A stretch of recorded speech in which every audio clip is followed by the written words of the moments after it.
తెలంగాణ రాష్ట్ర ప్రభుత్వం విద్యాశాఖ టీఈటీ టెట్ ఎలిజిబిలిటీ టెస్ట్ పైన 3వ తేదీ నుంచి 20వ తేదీ వరకు విద్యాశాఖ ఉపాధ్యాయులకు పరీక్షలు నిర్వహించడానికి సమాయత్తం చేస్తూ షెడ్యూల్ కూడా ప్రకటన చేసినారు.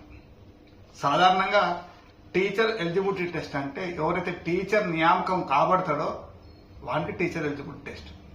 కానీ వేర్వేరు రాష్ట్రాలలో మహారాష్ట్ర, గుజరాత్, తమిళనాడు లాంటి రాష్ట్రాలలో ఈ టెట్కు సంబంధించిన అంశం పట్ల ఎన్సిటిఈ గైడ్ లైన్స్ పాటిస్తలేరనే ఉద్దేశంతో ఆయా రాష్ట్రాల హైకోర్టులు చివరికి సుప్రీంకోర్టులో 1 సెప్టెంబర్ 2025 నాడు జారీ చేసిన సుప్రీంకోర్టు ఉత్తర్వులను అనుసరించి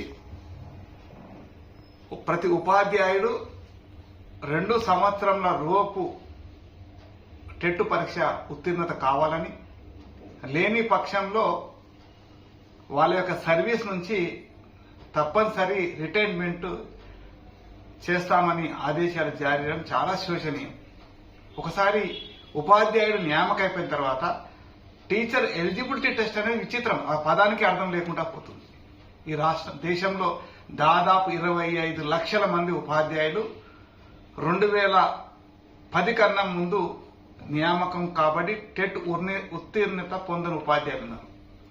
మన రాష్ట్రంలో కూడా దాదాపు 25 నుంచి 30 వేల మంది సర్వీస్ టీచర్స్ టెట్ పాస్ కాని వాళ్ళు ఉన్నారు. అంటే అందరికి కూడా తెలిసి ఏంటంటే అసలు మేము సర్వీస్ లో ఉన్నాం కాబట్టి మాకు టెట్ అవసరం లేదనే భావంతో మేము ఉన్నాం. కానీ చివరికి మూలిగే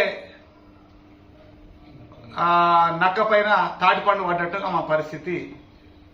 ఇక రిటైర్మెంట్ దగ్గరకు వచ్చిన ఉపాధ్యాయులు ఆ టెక్నాలజీని ఉపయోగించి పరీక్ష రాసుకోవడం అనేది చాలా ఇబ్బందికరమైన అంశం.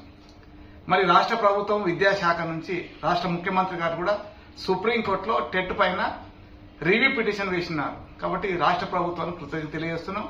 అదేవిధంగా ఎస్టీయు తెలంగాణ పక్షాన all India secondary teacher federation నుంచి కూడా మేము సుప్రీంకోర్టులో రివ్యూ పిటిషన్ దాఖలు చేస్తున్నాం. చాలా రాష్ట్రాలు కూడా దాఖలు చేస్తున్నాయి. ఇప్పటికైనా కేంద్ర ప్రభుత్వం మోదీ గారు మరొక ఆలోచన చేసి ఆ ఇచ్చే పరీక్ష కంటెంట్కు రాసే ఉపాధ్యాయులకు సంబంధం లేని పరీక్ష కాబట్టి తప్పనిసరిగా అమెండ్మెంట్ తీసుకొచ్చి ఆర్టీ యాక్ట్ ని అమెండ్మెంట్ చేస్తూ అందరినీ కూడా ఈ టెట్ నుంచి విముక్తి కల్పించాలని ఎస్టీయు తెలంగాణ రాష్ట్ర పక్షాన కోరుతున్నాను.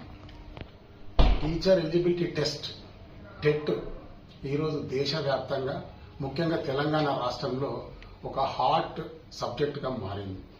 ఈరోజు రాష్ట్రంలో ఉన్నటువంటి 1,00,000 పైన ఉన్న ఉపాధ్యాయులు చాలా మందికి టెట్ లేదు.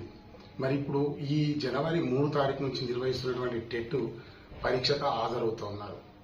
మరి వారు చాలా ఆందోళన గురవుతున్నారు. ముఖ్యంగా అసలు ఒక్కొక్క టీచరు 30 నుంచి 32 సంవత్సరాలు పూర్తి చేసుకున్న వాళ్ళు కూడా ఇలా టెట్ రాసే పరిస్థితి లేదంటే 2 సంవత్సరాలలో ఈ టెట్ పాస్ కాకపోతే మరి వాళ్ళని ఉద్యోగం నుంచి కూడా తీసేసేటటువంటి ప్రమాదం వారికి ఉన్నది. కాబట్టి తప్పని పరిస్థితుల్లో మ్యాండేటరీగా టెస్ట్ పాస్ అయ్యే పరిస్థితి ఉన్నది.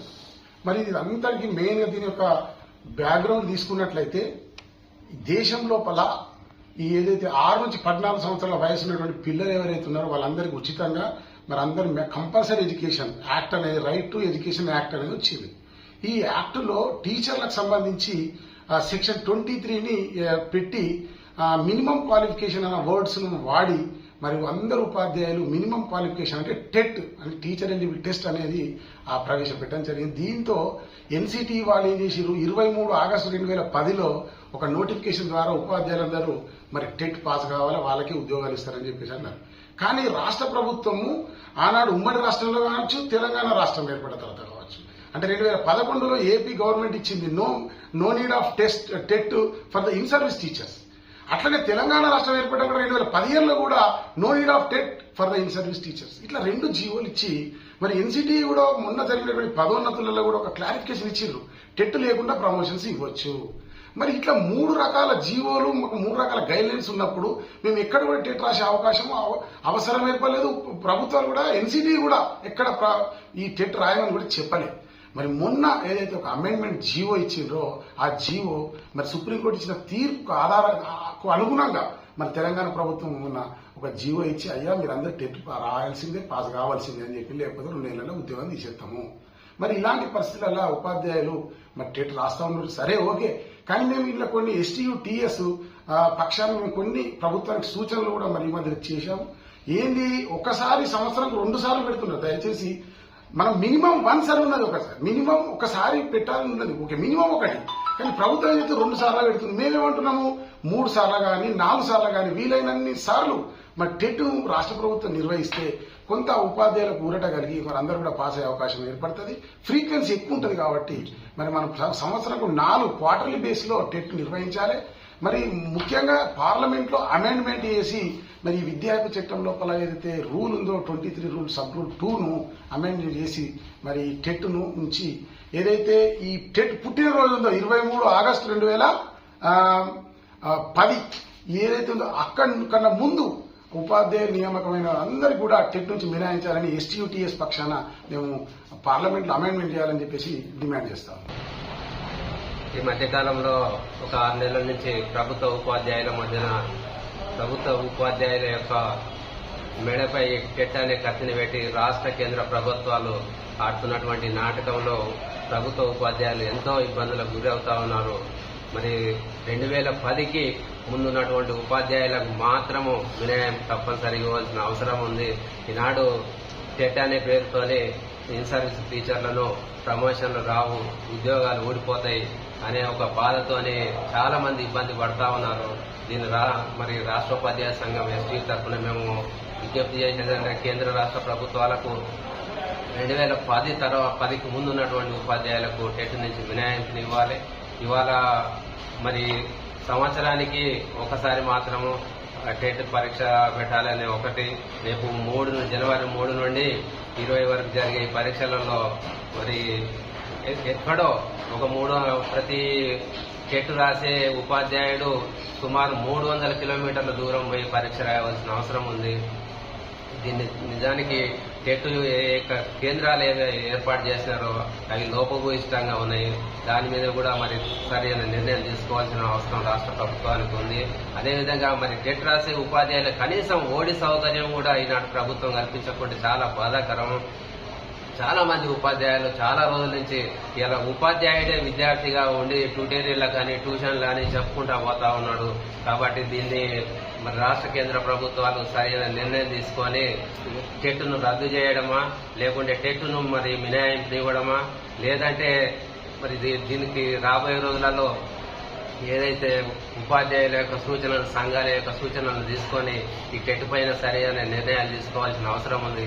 లేకుంటే ఇదే విధంగా ఉంటే చాలా మంది ఉపాధ్యాయులు తరగతి గదిలో పాఠాలు చెప్పకుండా కేవలము మరి మిగతా సబ్జెక్ట్స్ ను టెట్ లో వచ్చే సబ్జెక్ట్స్ కోసమే ప్రిపేర్ కావడం వల్ల ఈనాడు సిలబస్ కూడా ఇన్కంప్లీట్ అవుతా ఉంది క్లాసులలో. కాబట్టి దీని మీద మరి కేంద్ర రాష్ట్ర ప్రభుత్వాలు ఒక నిర్ణయం తీసుకుంటే మాత్రమే ఇది నిర్ణయం మరి ఇది సక్సెస్ అవుతుంది.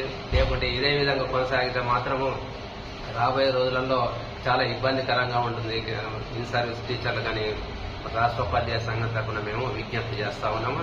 మరి టెట్ను రద్దు చేస్తారా, లేకుంటే టెట్ను కొనసాగించాలంటే దీనికి ఒక కండిషన్ గా ఏ విధంగా చేయాలనే ఒకటి ఖచ్చితమైన నిర్ణయాలు తీసుకొని అందుబాటులో ఉన్న విధంగా సంవత్సరానికి 4 సార్లు 3 సార్లు 5 సార్లు పెడతారా పరీక్షలు, ఆ విధంగా పెట్టి కండిషన్ లేనటువంటి టెట్ను కొనసాగిస్తే కొంతవరకు బాగుంటుందని మేము విజ్ఞప్తి చేస్తా ఉన్నాం రాష్ట్ర కేంద్ర ప్రభుత్వాలకు. ఉపాధ్యాయ నియామకాల్లో భాగంగా మరి DSC, TRT, teacher recruitment test, అలాగే పబ్లిక్ సర్వీస్ కమిషన్ ద్వారా మరి టీచర్ల ఉద్యోగాలు పొందుతున్నటువంటి తరుణంలో మరి ఎవరైతే బీఈడీ లేదా టీటీసీ చేసినటువంటి అభ్యర్థులు TET, TET, teacher eligibility test అనే దాన్ని అర్హతగా ఉండాలని పేర్కొనడం జరిగింది. మరి 2010 నుండి ఇది అమల్లోకి వస్తుంది. మరి ఎవరైతే డిఎస్సి రాసేటటువంటి అభ్యర్థులు ఈ టెట్ రాసి తర్వాత ఉపాధ్యాయ ఉద్యోగాన్ని పొందుతున్నారు. మరి అదే తరుణంలో ఎన్సీఈటీ గైడ్ లైన్స్ ఉన్నాయని చెప్పేసి ఇప్పుడు ప్రస్తుతం ఇన్ సర్వీస్ లో ఉన్నటువంటి టీచర్లు అందరూ కూడా టెట్ క్వాలిఫై కావాల్సిందే. మరి అది కాని పక్షంలో వాళ్ళ ఉద్యోగాలు తొలగించబడతాయి అని చెప్పడం అనేది మరి అమానుషం అని నేను తెలియజేస్తున్నాను. అట్లాగే ఇటీవల రాష్ట్ర ప్రభుత్వం టెట్ ని తొలగించాలని మరి ఒకవైపు పిటిషన్ వేయడం సంతోషదాయకం. మరి అదే సమయంలో మరి టెట్ పరీక్ష నిర్వహణ అనేది జరుగుతుంది. పరీక్ష రాసేటటువంటి సర్వీస్ టీచర్లు అందరూ కూడా మరి దూర ప్రాంతాల్లో సెంటర్లు వేయడం జరిగింది. ఆదిలాబాద్ ఉపాధ్యాయులకి ఖమ్మంలో వేయడం జరిగింది. అలా దూరంగా వేసి ఇప్పుడు వయసు అందరూ కూడా 26-25 సంవత్సరాల పైబడి సర్వీస్ ఉన్నటువంటి ఉపాధ్యాయులు ఇప్పుడు టెట్ అనేటటువంటి ఆందోళనలో మానసికంగా ఇబ్బంది పడుతూ మరి తప్పనిసరి పరిస్థితుల్లో రాయడానికి సంసిద్ధమైనటువంటి తరుణంలో మరి పరీక్షా కేంద్రాలు దగ్గరగా ఉన్నట్లయితే మరి ఉపాధ్యాయులకు బాగుంటుంది. అదే తరుణంలో వారికి ఆన్ డ్యూటీ సౌకర్యం కూడా రాష్ట్ర ప్రభుత్వం కల్పించాలని కోరుతున్నాను. పార్లమెంట్లో గౌరవ పార్లమెంటు సభ్యులు టెట్ను రద్దు చేయాలని చెప్పడం జరిగింది. మరి అట్లే 12 రాష్ట్రాల్లో ఉన్నటువంటి ఈ సమస్యను మన రాష్ట్ర ప్రభుత్వం కూడా పిటిషన్ వేసి టెట్ను రద్దు చేయాలనేటటువంటి ఒక మంచి అవకాశాన్ని ఇస్తూనే మరి టెట్ పరీక్ష నిర్వహిస్తుంది.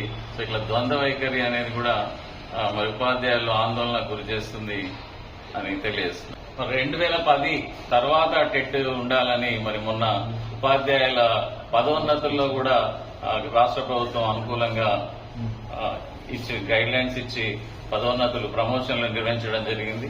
మరి ఇటీవల వచ్చినటువంటి జీవో ప్రకారం 2010కి పూర్వం ఉన్నటువంటి సో ఉపాధ్యాయునిగా ఉద్యోగం చేసే ప్రతి ఒక్కరూ టెట్ పాస్ అయి ఉండాలి అనేది చాలా ఆందోళనకరంగా ఉంది.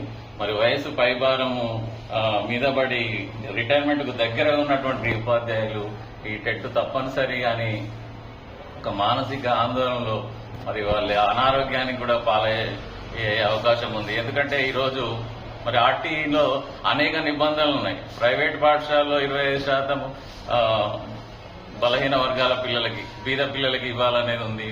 అలాగే పాఠశాలలో సౌకర్యాలు కల్పించాలనుంది.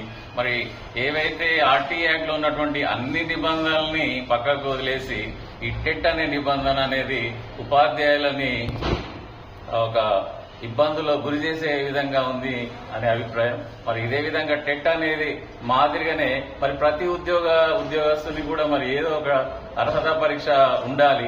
అది ఉద్యోగం రాకముందు ఉంటుంది. మరి ఉద్యోగం వచ్చి ఇన్నేళ్ల సర్వీస్ అయిన తర్వాత మళ్ళీ నీకు అర్హత పరీక్ష అనేది ఇది విచారకరం. ఇది కరెక్ట్ కాదని నా ఉద్దేశం.